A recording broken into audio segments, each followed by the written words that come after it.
काय आहे आज बाहेर बसलीस? मला ह्या घरात अजिबात राहायचं नाही. का ग काय झालं? तुझी बायको सगळं माझं माझंच म्हणते. काय माझं माझं म्हणली? बेड माझा, कपाट माझा, सोफा माझा. ह्या घरात माझं काय आहे का नाही? काय सांगतेस? तुला असं म्हणली? थांब ए मयुरी इकडे ये ग. काय ग माझ्या आईला काय म्हणतेस? काय म्हणत्या? घरातल्या सगळ्या वस्तू माझ्या आहे म्हणतेस. हा मग माझ्यात म्हणलं माझ्याच म्हणणार की.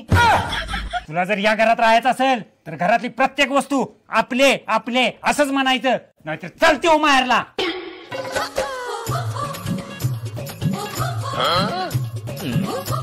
अगे आता तिजोरीत काय उडकाय लागल्यास? आपलाच परकर.